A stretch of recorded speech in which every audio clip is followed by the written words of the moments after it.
He is a man who this week was described as the new Hugh Grant by someone who was obviously... by someone who's obviously never met or seen the old Hugh Grant. That's not fair. Will you please welcome Mr. Simon Pegg, ladies and gentlemen?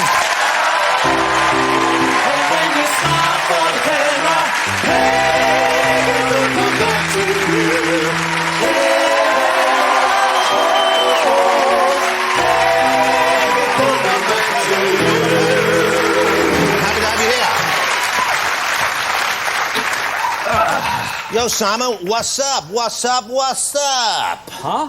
So thought I'd start being a bit kind of trendy for the kids there. Do you ever say that? Have you ever said what's up? Do you give people the high five? I always do that these days. What up, man? That kind of stuff. Have you ever called your wife my bitch, ever? Not to her face. In private, sure. Well, welcome back home. You've been in America for a while. You've been filming over there for a big chunk of the last year. Yeah, it's been a bit back and forth this year, but great fun. OK, well, we're going to talk about the new movie in just a minute, but first of all, the one that I'm really psyched about, which isn't, I haven't even finished yet, is Star Trek. Yes. I can't believe you're in the new Star Trek movie, and I don't mean that in a bad way. I can't believe I'm in the new someone Star Trek. we know, isn't? That's going to be so exciting. What can you tell us, if anything, about the new Star Trek project? I can't. We're so gagged by Paramount. I mean, willingly so. We're not supposed to talk about it. You don't want to spoil it. I can't. Well, no. J.J. Abrams is the director. He doesn't want to spoil anything about it. So, I mean, when we were filming it, we used to go from set to the studio in covered, like, cloaks, in golf buggies covered in cloth. So people couldn't see to you? a tunnel, so there was no snappers could get us on the roof. Wow, so they're really... secrecy's big thing. Absolutely incredible. And you play Yoda in it, is that right? I play Yoda. Typecast again. No, can we say what you're playing there? Yeah, I'm playing Scotty. You play Scotty? Yeah. What? She cannot take it, Captain. Remember Scotty? She cannot take it, Captain. That was kind of it, wasn't it? That was what was said in the show, yes. Do you do it in the Scottish... Are you a Scottish Scotty? I am Scottish. I mean, I tried to approach the role like James Doohan did when he got the part, which is to say, OK, the guy is Scottish, he works in space. I didn't try and do an impression of James Doohan. But he's essentially, he's like the guy who would keep a big ocean ship going. Yeah, he's like the engineer. in a battleship or something. Yeah. He just keeps it going. So and it's right that he's Scottish as well, because the Scots came up with all those amazing engineering inventions, so he's the Uber Scot. I don't want to treat you like some kind of, like, you know, performing monkey here or anything like that. But we would love to hear a little bit of the accent. I can't do that! Why not? Because I'll be sued in the face. Sued in the face? Is that some sort of really aggressive legal tactic? That's highly litigious nastiness. That parent will sue my arse off and stick it where my head should be. What if you said it while I coughed? But then I'll do it for you later, privately. Oh, yeah. You're going to love that, aren't you? But it's a weird thing. I can't do the accent because for that. That's kind of. Could you do us the walk? That's the walk. Yeah, it's like this. She cannot take it, Captain. Because he works in a confined space below stairs. I'm slightly bent. I'm looking forward to it. No, we haven't got any photographs of this, but we've mocked one up to see what you might look like in the gear. Look at that. That's exactly how I look. OK, so where do you live now? You still live... Because when you're filming like that for a period... Now, when I know people who go after it seems so... It's such a strange life that you're away for such a long period, working away from home. I still live in London.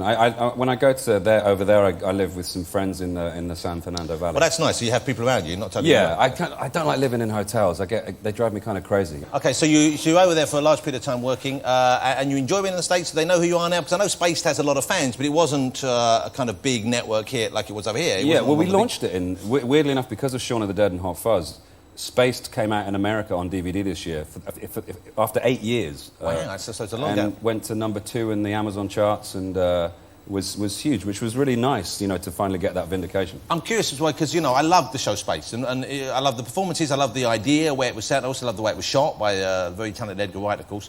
He's gone. He's in LA now. He's in LA as well now. Lost him. Did they ever want to make a US version? Because normally they tried we never hear of it. So what happened? They did it without asking us because we didn't own the rights to it. So they just... And then they used our names in the publicity, which kind of annoyed us. Did they actually make one? Yeah, they made a pilot. Wow, what was it like? Awful. Who was in it? Awful people. Yeah, no, they were okay. It wasn't the actors' fault. It was just they just didn't get it really, and it just it's kind of all about the tone as much as anything. It's a very peculiar piece of work. There has to be. Yeah, and it was. I have it at home. I'll bring it round when I come round. Yeah, it's another thing everyone here will really enjoy. You're so cool to me. I apologise. The new movie, Simon Pegg is in his act this week. I'm relieved to say it's great fun. I went to see it, and you know, you always worry when you have something on the show, am I going to like it enough to really be able to say genuinely I like it? And it's great. And you are, without doubt, the best thing in it. Congratulations. Thank you very much. You don't have to tell the other actors that, but I felt that way. And it's just as well, because you're the star of it, of course. Tell me about the genesis of this, because it's based on a true story or true events in someone's life? Yeah, it's based on the memoirs of Toby Young, the journalist who went over to New York to work for Vanity Fair, thinking he was going to sort of tear things down and be very sort of radical, incendiary. He ended up just kind of failing miserably over 5 years. And so the film is a kind of condensed version of that story. You know what, I found, I know I've seen you do this before, but I was very impressed by the physical comedy you do. You do a lot of that. I mean, you do a lot of stuff which involves strange movements and falling over and stuff like that. There's a lot of acting as well. I don't mean to say... That's all I've got, Jonathan. No, I don't mean to say it's like a Lee Evans gig. You know, it's not like... Yeah. Sorry, that was Scotty. Yeah. But you do a lot of that as well. And do you enjoy doing that sort of thing? Because you don't see... That's fine. Those kind of things, those kind of comedy basics, just falling over, that kind of stuff. It's kind of like... It's a relief to do that, because it's not so... it takes less effort. Yeah. But, you know, I do a lot of dancing in the movie. I do some really good bad dancing. Yeah, yeah. Now, did that come easy to you, or are you yourself quite a proficient It's tough. dancer? I'm a mover. I got some moves. You got some real moves? You got some moves? Yeah, I got the moves. Seriously, have you got some moves?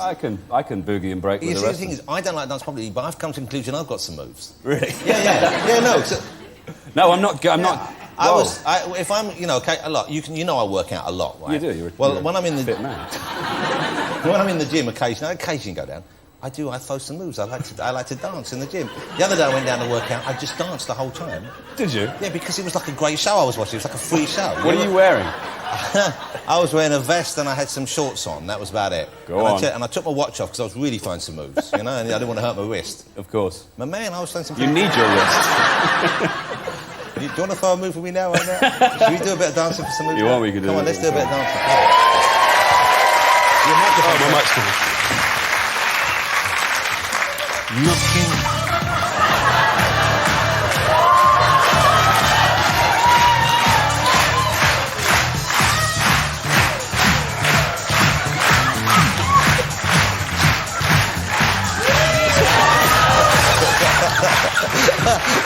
No, that was horrible, wasn't it? I think that was horrible for everyone to watch. We hadn't planned on doing that. I don't know where they found the music from. I was going to sing while we It was incredible. It was like it was something we both wanted to do. It felt very organic to me. Oh, dear but then Lord. I think the audience will agree. I feel the best moves. OK, so... the movie itself takes place in kind of, what is it? It's nearly the present day, just a few years ago. It's kind of, well, the book was set in 95, but the film is set now. It's kind of, because this is a time when that sort of celebrity worship is at a ridiculous high. At a real high. You work with some great people in the film, of course. Very lucky to, yeah. You get to clinch with some very gorgeous young actresses. I do. I'm in a sandwich with a couple of hotties. Kirsten Dunst and Megan or Megan? Megan. Megan Fox. Now, listen, you're punching way above your weight. I know. Mate, I know. But what's brilliant is that, you know, what a great job I've got. I bet you did your Scottish accent for her when she asked. My wife is Scottish, so, yeah. That's how I got my accent. Is that where you got the accent from? Yeah. OK. When your wife gets angry with you, what does she use any colourful Scottish phrases at you? You're trying to make me do Scottish accent. No, that was really not on my mind. She calls me something called heed the ball. Heed the ball? Heed the ball. Are you sure she's not Iranian? No, it means head the ball. Head the ball? Yeah, it's like for a bit of a foolish boy. Any Scots know that, yeah? Yeah. Well, you sounded Scottish. Yeah! He's Scottish-Canadian. Here's a clip of Simon Pegg in How to Lose Friends and Alienate People. It opens here next Friday. Have a look at this. Maybe it should come out before the dog died. That's Simon Pegg, How to Lose Friends and Alienate People. It's a funny film. No actual dogs were harmed in making that film. No, that dog was fine. You're quite private about your personal life. I tried to be. Quite right too. Let's ask you some questions about it right now. It's more fun. OK, but we have Jamie here. What do you like at home? Do you cook at home? Are you handy in the kitchen? I'm shamefully not a great cook. We've got all Jamie's books, and my wife is a better cook than me. But I'm good at I'd like a bit of bread with a fish on it and some cheese.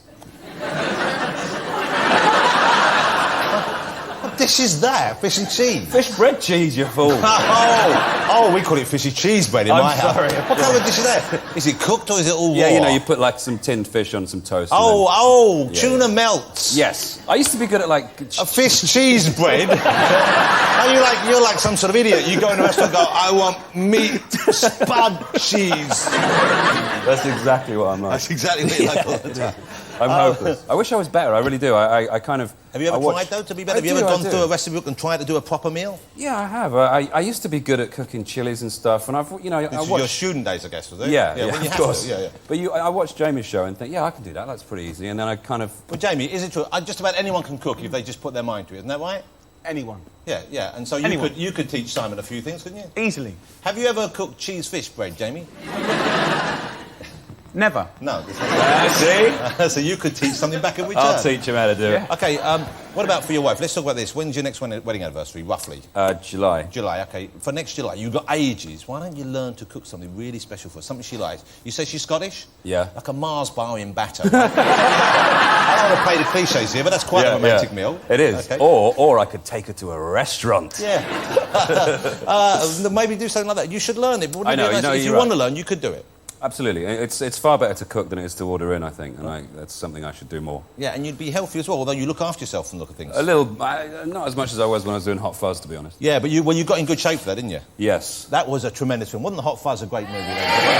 Hot Fuzz, Shaun of the Dead, they were great. Did anyone see One Fat Boy Run, by the way? Shut up! No. Well, here's the thing, because I love seeing you in movies, and that was good. You were good in it, some fun things in it, but I miss seeing you with Nick Frost, because it's such a great on-screen partnership, and I know obviously you both do separate things elsewhere, and you're going to do a third film. There was Shaun of the Dead, Hot Fuzz, and there is a third film planned together. Well, we're actually doing another 2 films. Nick and I have written a film together, which we're going to shoot out in New Mexico next year, which is kind of like a little side project. And then Edgar and me will get together and write the third one in the trilogy of Shaun of the Dead, Hot Fuzz. Because they're kind of a loose trilogy, because essentially it's not really They're linked by, like, ice cream and sort of generic film types. This one with Nick is going to be directed by Greg Mottola, who did Superbad. So, oh, wow, well, fantastic. Yeah, and what's the third film in this sort of, like, loose trilogy? What's the theme going to be? Because the first one, obviously, you have a love of zombie movies, Romero movies in particular. Yeah. The second one was your love of, like, bad cop movies of the 80s and early 90s, I guess. What's the third one? I can't really say. We're trying to keep it close to our chest. You know what it is? These days, the internet, don't hate me, the internet is such a tool for information. If you say the tiniest thing, it gets out there and everybody knows it. It's so infuriating. It's so infuriating, Jonathan. Right, I sounded very prim then. I bet it's going to be science fiction. Might be. Yeah, it's going to be, because your first love and Nick's first love are the Star Wars movies. Well, not anymore. Yeah, I know, they were terrible. They've gone off, haven't they? But no, it's the road movie one with me and Nick is like 2 comic book geeks. It's going to start at Comic-Con. That's great, but we're not asking about that right now. Do you want me to do the Scottish accent? Do a little bit of Scottish before you go, and then I'll leave you like that. Hold on. Ladies and gentlemen, this is your first taste of Simon Pegg as Scotty, wee Scotty, downstairs in the engine room of the USS Enterprise. Yes. When it first launched. This is a sneak preview. No one else has heard this. No one else has seen this. This is exciting. At home, you might want to set your machine to record this. OK? I'm sure this will be all over the internet on YouTube, but you were lucky enough to be in the room when this happened, OK? It's one of those moments that you're going to want to remember and tell your grandchildren you were here for this, the first unveiling of... It's like, imagine De Niro doing a little bit of Raging Bull. Remember that? Hey, you're looking at me. No, that was the other one. But you know what I mean? Like a moment like that. So if you're ready. OK. Or Robbie Coltrane doing Hagrid for the first time. A big thing like that. OK. This could get me in a lot of trouble. And that's him coughing. The death scene from Star Trek, the beginning. Mr. Simon Pegg, ladies and gentlemen. Thank you. That was great fun. Thank you so much. Well done. Good stuff. Sorry about the guys. Thank you.